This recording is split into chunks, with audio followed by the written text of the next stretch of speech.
Okay, so now let's go to the rational expressions.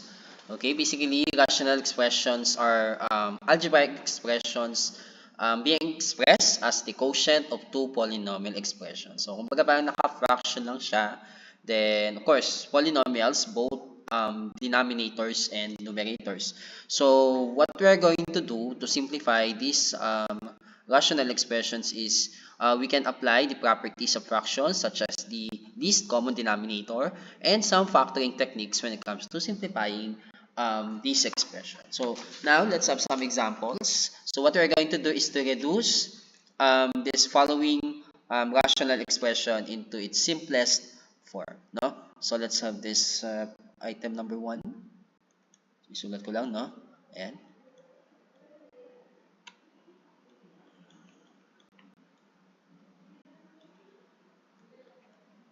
Okay, so we have this example, x squared plus 4x minus 12 all over x squared minus 4. So, well, kung titingnan natin, ang pinakamabilis na method na pwede natin gawin to simplify this is by factoring. So, titingnan natin kung yung numerator is factorable and also the denominator. So, dito, we can say that yung ating numerator is factorable. So, ang factor niyan is x plus 6 times x minus 2. Okay? So, yan po yung factor ng x squared plus 4x minus 12. Meanwhile, yung x squared minus 4 is, since this is parang difference of the squares, so magiging sagot natin is x plus 2 times x minus 2. Okay? So now, pag may nakita tayong pwedeng i-cancel out, so i-cancel out natin. So we can cancel. Okay? X minus 2. Cancel natin yan. And then, kung ano po yung mga matira, yun na po yung magiging answer natin. So, we have x plus 6 all over x plus 2. So, this will be our answer. So, madali lang po siya, no? So, tandaan nyo lang po, again, by factoring, so, masisimplify natin itong mga rational expressions, no? Okay. So, now let's go to number 2. Another item. So, we have, okay, so let's have this one. 16 minus x squared all over x squared plus x minus 20. Okay. So again, just like yung number 1 natin kanina, pwede natin tong i-factor out. So yung 16 minus x squared pwedeng maging 4 minus x times 4 plus x according dun sa ruling ng difference of the squares. Then, itong x squared plus x minus 20, so this is a quadratic trinomial. So, we can have x plus 5 times x minus 4. Okay? So, well, paano siya naging x plus 5 times x minus 4? So, if you're going to multiply yung 5 sa x, so you will have 5x, then minus 4x, so you will get x. Then, 5 times negative 4 is negative 20. Ayan. And, ayan. Ngayon, meron tayong napansin dito, no? Yung 4 minus x is somehow similar dito sa x minus 4. So, what we're going to do, itong 4 minus x, pwede natin gawin dyan, ilabas natin yung kanyang negative. Ayan. Okay? Actually, ito, pwede mong pagbaliktarin, no? Gawin mong x plus 4. So that, pag nilabas mo yung negative dito sa may 4 minus x, yung 4 magiging negative yan. Tapos yung x magiging positive na. So that, parehas na siya dito. Ayan. Okay? So, hindi ka agad diretsong cancel agad, ha? So, hindi forget may 4 minus x, x minus 4, parehas yan. Hindi. Magkaiba po yan, no? So, pag dinivide mo yan, that will be negative 1. Okay? So, ngayon, pwede na natin ma-cancel out itong si x minus 4. Ayan. So, ang matitira, ayan, yung negative. Ayan, may negative. Pwedeng negative, ilagay mo na lang dyan. Then, x plus 4. Ayan. Okay, so ito na po yung ating magiging final answer. Ayan. So iwasan lang po natin na yung negative is madikit dun sa x. Kumbaga ang gagawin mo is like this, no? Negative x plus 4 all over x plus 5. So ito definitely mali po yan, no? So mali yan, so hindi mo pwedeng gawing answer yan. So dapat ito lang po yan, no? Going back tayo dun sa kanina, so paano siya naging x plus 6 times x minus 2? Well, so you have 6 times negative 2, then we have 6 times x, 6x, then negative 2x, so you will get 4x. So you can have different methods on how you're going to factor yung mga perfect square trinomial o yung mga quadratic trinomial. Yan. So now let's have another one. Wala nang pasok. Umalis tayo. Sabi ni KJ, umalis na daw tayo. Saan? Hindi pa. Asan? Kasama mo si Sir? Opo, nasa taas kami. Saan? Office. Okay, for number 3, so let's have this one.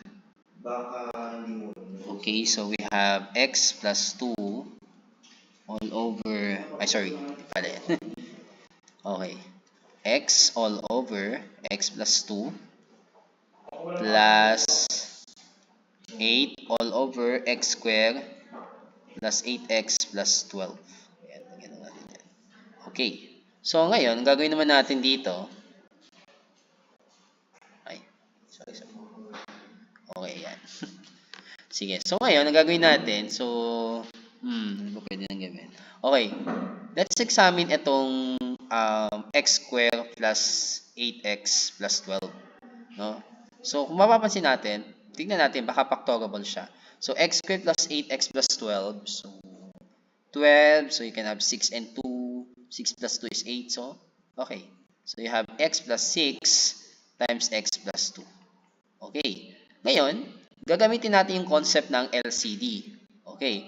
Wherein, yung magiging LCD natin dito is yung x plus 6 times x plus 2. Okay, so yun yung ating magiging LCD, no? Okay lang po yung pa-open ko po yung, Okay. Yung office po ng Wix kasi kukuha lang po kami ng mga gamit po. Okay, so LCD, ayan. So now, mangyayari.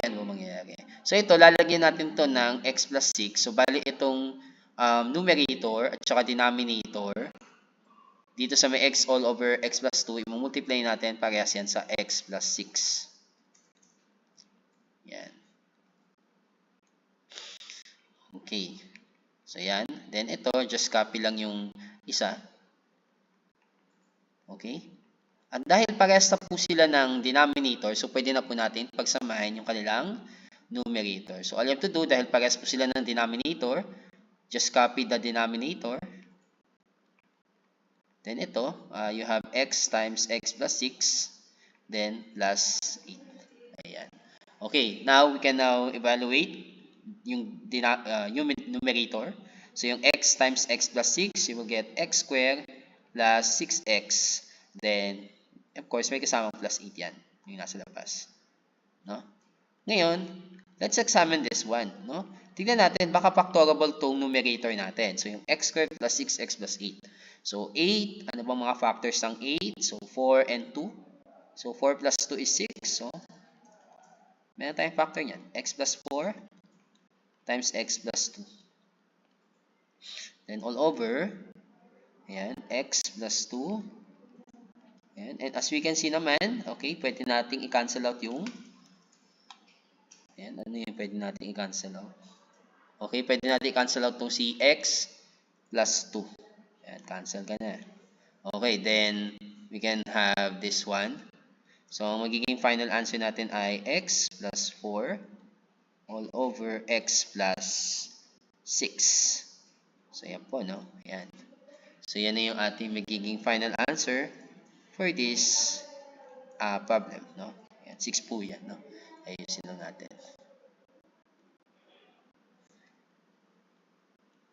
Okay, so you have 6.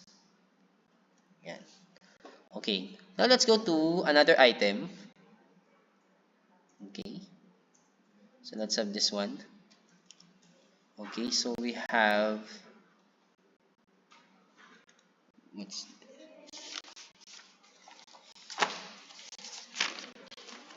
so you have 3, okay, medyo komplikado to, no? X all over x plus 2 all over 1 minus x plus 3 all over x minus 1. Okay, so for this one, magagawin muna natin, siguro isa-isay muna natin, no, para medyo magets natin. So unahin ko muna itong numerator. So isimplify ko muna itong si numerator. Ayan. So now, as we can see, ito, wala siyang denominator. So para magkaroon ng denominator yan at para ma-add natin yan, so multiply natin yung 3 sa x plus 2, then i-divide din natin sa x plus 2 para parehas po silang may denominator. So ito yung tinatawag natin na kailangan may LCD siya, no? So kapag mga ganito, so ganito lang po ang gagawin natin. Kung ano yung denominator dito, yun din yung denominator nito, pero provided na dapat kung ano yung nasa denominator, yun din ang nasa numerator. Para equal pa rin sila. Okay, so ngayon, copy the denominator, x plus 2, then just, you have this one. Then, you have 3x, okay, plus 6, no, plus x, all over x plus 2. Ayan, so you will just add, so you will get 4x plus 6 all over x plus 2. So yan yung dun sa may 3 plus x all over x plus 2. Okay, so ngayon, yung pala yung sa may, numerator. Okay, what about the denominator? So I will just write lang muna. Okay, so you have 1 minus x plus 3 all over x minus 1. Okay. So, para again, just like what we did kanina, magkakaroon tayo ng denominator na x minus 1. At dahil 1 naman to, so, pag minultiply mo naman yan, it will just absorb, no? So, x minus 1. So, yung 1 natin, naging x minus 1 all over x minus 1. Okay? Pero don't cancel that kasi makakatulong yan para mapag-combine natin into one fraction lang yan. So, okay. So, ngayon, ayan na siya. Ngayon, pwede natin pagsamahin yung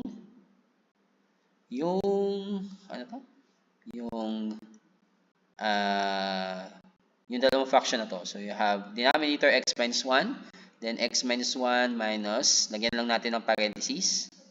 Again, wag po kayo malilito dyan. Marami nagkakamali dyan. So, ngayon, i-multiply natin yung negative dito. So, you have negative x, then negative 3. Okay? So, ngayon, simplify natin. So, x minus x will become 0.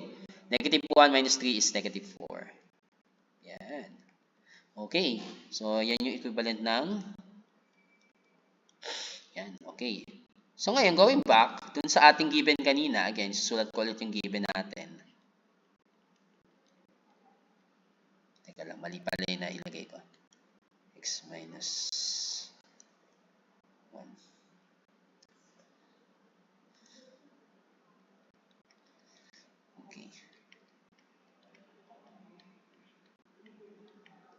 Okay, yung sa may numerator kanina, nakuha natin is 4x plus 6 all over x plus 2. Meanwhile, yung sa may denominator naman, you have negative 4 all over x minus 1. Okay. So ngayon, ang susunod natin gagawin, syempre hindi pa tapos yan. So pwede natin gawin, ilatag natin siya na parang naka-fraction or parang nakaganito. So you have 4x plus 6. So kumbaga ito yung isang fraction. Tapos since may over, so ibig sabihin divided by. So negative 4 over x minus 1. Okay. So pag nagmumultiply po tayo, meron tayong technique na pwedeng gawin. So what we can do is, kasi usually pag division kasi ang ginagawa, nire-receive ko kalto.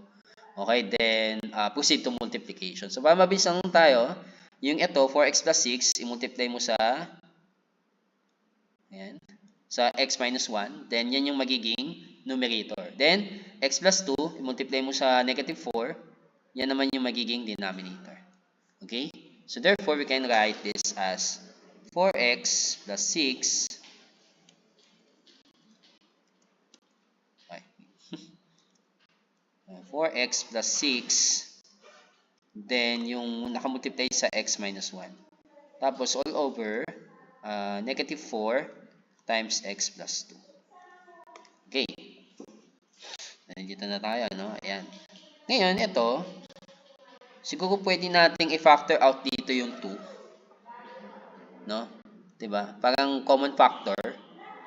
So, i-ano lang natin dito. So, we can have, actually, yung negative dito, pwede mo na siyang ilagay sa unahan. Yung parang kagaya kanina dun sa number 2. Kanina. Excuse me. So, ngayon, dito, i-factor out lang natin yung 2 muna. 2. So, ang matitira sa 4x plus 6 would be 2x plus 3. Ayan. So, 4x plus 6. Nilabas mo yung 2. So, itong matitira. Tapos, ayan.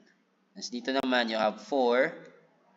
So, then x plus 2. So, doon sa mga binomials, wala tayong makakancel out. Pero doon sa mga coefficients, pwede, no? So, ito, 2, syempre, matitira dyan, 1. Dito ang matitira naman is 2. So, of course, 1, multiply mo dyan, syempre, the same. Then, ito, so, we can have this one, negative.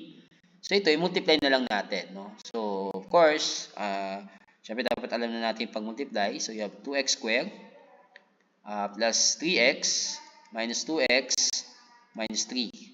Ayan. Tama ba? Okay. Then, of course, 2. Ayan. 2 times x plus 2. Then, simplify na lang natin. So, you can have negative 2x squared plus x minus 3. Ayan. All over 2x plus 4. Ayan. So, yan yung ating magiging answer for this. Number 4. Okay? So, ayan po, no? Okay? So, that is how we're going to simplify this complex expression, no? Ayan. Okay. Now, let's go to our last item to solve for this video. So, we have... Okay, so let's have this one. X minus... Okay, parang kagaya lang siya nung kanina, number 4. Okay. So, you have 1 plus... Yan. Okay. Just like what we did kanina, itong si x, pwede natin siyang i-multiply sa x plus 3. Ayan. Then, divide din natin sa x plus 3.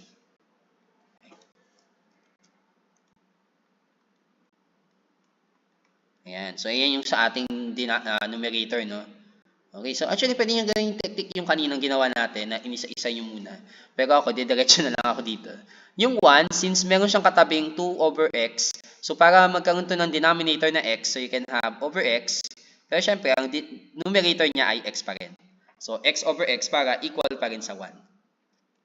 Okay? So, huwag niyo po i-cancel ha. Kasi, kumbaga, kaya nga ang ginawa natin, parang in-express lang natin yung 1 bilang ganito. No? Na same yung numerator at yung denominator. So, now, we can now proceed in combining. So, yung numerator mo, so ang denominator niya ay x plus 3. Tapos, ito naman, yan. Tapos, yung nasa baba naman, so, x plus 2, tapos over x, no? Okay, ngayon, simplify lang po natin itong, itong nasa taas. Okay, ito, simplify lang po natin to. So, we can have x squared plus 3x minus x all over x plus 3. Sa baba, syempre, kopyahin mo lang.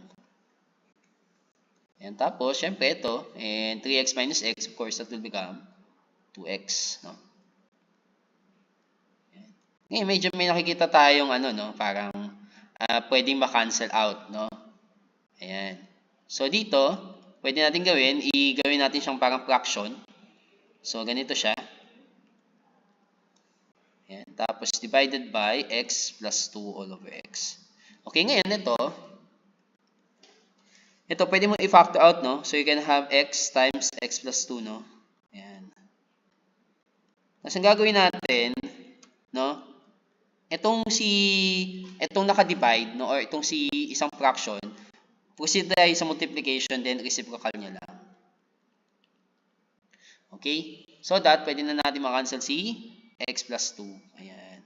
Okay? Then, ang matitira, of course, yung x at saka x sa numerator at x plus 3 sa denominator. So, you can have x times x, of course, that is x squared all over, ayan, x plus 3. Ayan. So, yan po yung sa may, okay? So, that is how we're going to simplify yung mga rational expressions, again, using the concept of the least common denominator and factoring techniques, no?